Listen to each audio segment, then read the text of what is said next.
ਦਿੱਲੀ 'ਚ 24 ਘੰਟੇ ਦੇ ਵਿੱਚ 348 ਮੌਤਾਂ ਹੋਈਆਂ ਨੇ ਔਰ 24,331 ਨਵੇਂ ਕੇਸ ਆਏ ਨੇ। ਔਰ ਇਸ ਵੇਲੇ ਜਿਹੜੇ ਸਭ ਤੋਂ ਜ਼ਿਆਦਾ ਪ੍ਰਭਾਵਿਤ ਰਾਜ ਨੇ, ਜ਼ਾਹਰ ਹੈ ਦਿੱਲੀ ਵੀ ਹੈ, यूपी भी है, महाराष्ट्र भी है, राजस्थान भी बनता जा रहा है। और इस वेले दवाइयां दी काला बाजारी पूरे जोर नाल चल रही है। 2000 का जिहड़ा गैस सिलेंडर है वो 50-50 हज़ार दे विच ब्लैक हो रहा है। लाश लद्दी हुई है, एंबूलेंसां भी नहीं ने गड्डी च, उस नूं अस्पताल दे बाहर खड़े है लाश लैके कि भाई इस नूं असीं जदों कमी है, अजे ऑक्सीजन नहीं लगी हुई, जिउंदा है, सहकदा है जिन्हों कहंदे ने, वो वेट करते करते वो लाश बन जाता है।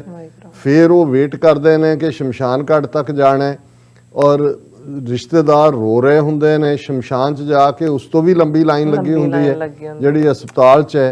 ऑक्सीजन या दूसरी कोई ऐसी कोई एटम बॉम्ब है कि जिहड़ा बन नहीं सकता जां बन नहीं रहा है। और ये चीप जी एक कमोडिटी है जिहड़ी आम जिहड़ी उहदे तुसीं जिहड़ा एपरेटस दे नाल इहनूं बना लैंदे हो। भारत दा हैल्थ मिनिस्टर जिहदे नाम नाल भी डॉक्टर लगा होया हर्षवर्धन, वो कह रहे सी जी कि असीं जंग जित लई है कोविड-19 ते।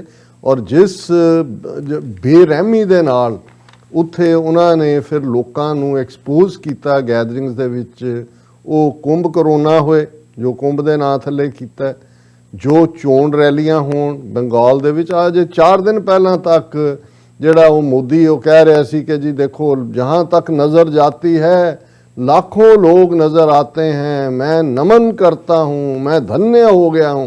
तुमने ही चुना था उसे कत्ले आम का हुनर देखकर, आज क्यों परेशान होते हो लाशों का ढेर देखकर। रब रहमत करे, पर अल्टीमेटली यही है कि भी जदों तुसीं इस किस्म के हाकम चुनते हो जिन्हां दे कोल लाशां बनाण दा हुनर है, उन्हां ने जो फिर इस वेले वो कर रहे ने वो उन्हां दे कोल है ही ये कुछ सी।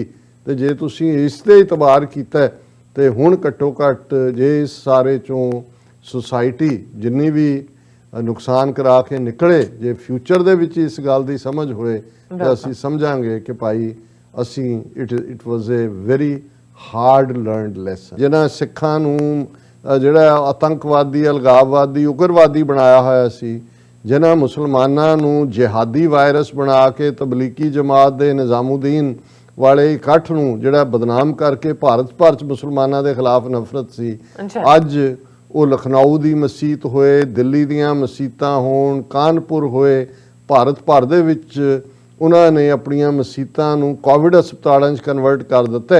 इंदरपुरम दा गुरुद्वारा साहब है जिथे कि बीती रात जो मीडिया दियां रिपोर्ट्स, उन्हां दे रिपोर्टर NDTV का दूजा उनका स्पॉट ने, वो कहते हैं कि भी जिथे सिस्टम कोलैप्स होया है, रिश्तेदार दौड़ रहे ने, लोग बेबसी च ने, सड़कों ते चल रहे ने कि सिख कौम अगे आई। और इंदरपुरम का गुरुद्वारा उसके बाहर सड़कां जिहड़ियां ने वो अस्पताल च कन्वर्ट हो गई हैं और सिखां ने ऑक्सीजन का लंगर लाया। उन्होंने जिहड़ा वो 200 पेशेंट्स नूं एक रात दे विच सेव कीता।